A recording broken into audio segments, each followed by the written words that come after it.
Reconciliation just happens to have become one of the government's buzzwords for the 90s. Having failed to establish a national program for land rights and having failed to persuade the opposition to accept the idea outright of a treaty, the government is now pushing this somewhat vaguer notion which will take 10 years to conclude. Tonight we'll try to find out exactly what it means, but first a brief history from Jeannie Walker. I think it would be pretty scandalous if after spending more than $50 million, the army of lawyers and judges and God knows who else who've been involved in that process come up with this idea of reconciliation as a significant part of the conclusions. I mean, that would be an absolute and utter bizarre and disgusting joke. I'm asking you now, what are you going to do? For many blacks, the government's new reconciliation proposal represents a retreat. Yet another about-face in the Hawke Government's promise to deliver social justice. A back-down from the days when former Aboriginal Affairs Minister Clyde Holding toured the country, proclaiming the principles of national land rights. In an area like this, what you have to do is to produce a result which represents immediate justice for those people who have no rights and a broad level of justice for the whole community. But Labour's commitment to Aboriginal rights buckled under the mining industry propaganda which led up to the federal election in 1984. Do you know that as a Western Australian, you're a part owner of your state's mineral resources? Do you think it's fair that less than 3% of our population should claim ownership of up to 50% of our land? No Western Australian should be made an intruder in their own state, because the mining industry believes that land rights should be equal rights. The mining campaign was devastating. It, more than anything, had the effect of changing public opinion. It was one-way traffic. There was a failure by the government to counteract the mining company's campaign. This is why there commenced to be a backlash against the land rights legislation. Well, there's absolutely no doubt that it's probably the most dominant issue in Western Australia at the moment, and it is politically a danger to any government to leave it unresolved. With the federal election fast approaching, Bob Hawke heeded the warning. When Brian Burke declared that no land rights legislation in his state would give Aborigines control over mining, the Prime Minister stood by him, saying that any national legislation would not override the Western Australian position. The government was still committed to national land rights legislation.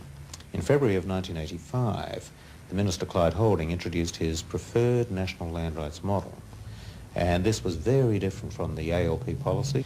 So what happened was that this preferred national land rights model won no friends on the mining side or on the Aboriginal side, and was eventually allowed to die a quiet death. And this new law that cloud on the bottom, we're going to chuck away. The federal government will not go ahead with national Aboriginal land rights. By March 1986, even the watered-down version of national land rights had been discarded. But on a whistle-stop tour of Alice Springs a year later, the Prime Minister moved to take the sting out of the protests planned for the bicentennial year. Stop the hangings, Bob! By raising the prospect of a treaty. I mean, the important thing is that there be a clear statement of understanding by the total Australian community of the obligations that the community has to rectify so many of the injustices that have occurred during that 200 years. But when pressed on the issue a day later, the Prime Minister backed away from the word treaty. I think if you get the attitudes right, the words don't matter very much. In that case, why not call it a treaty?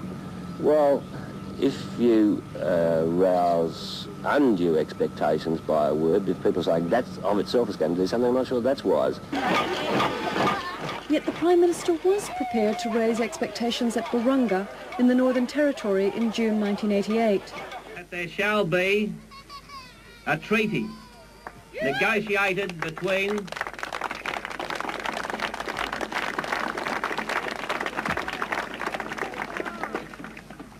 the Aboriginal people and the government on behalf of all the people of Australia.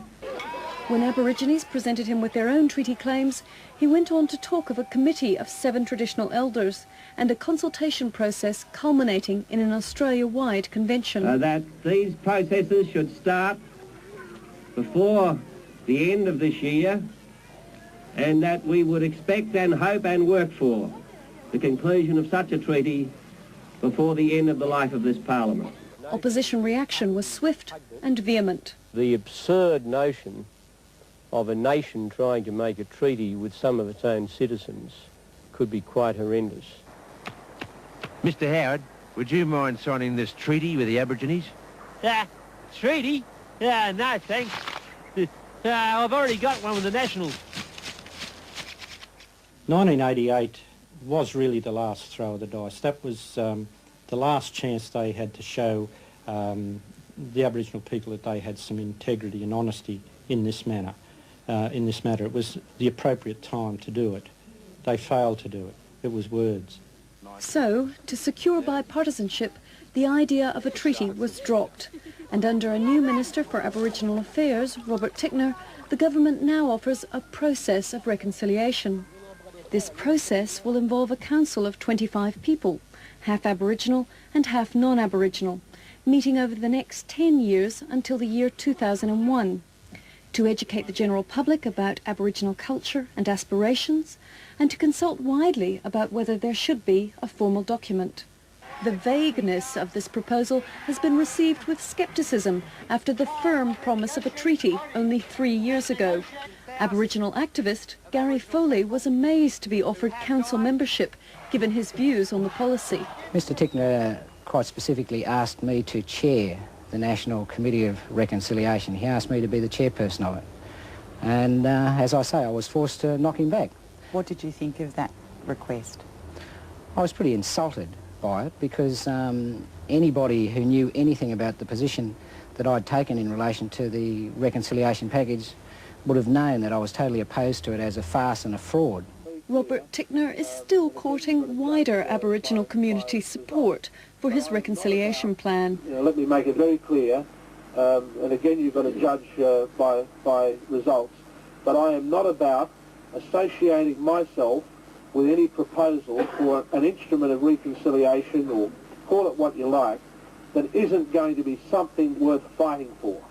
Robert Tickner is staking his reputation on this reconciliation process, but it will be a long time before we see what it can achieve.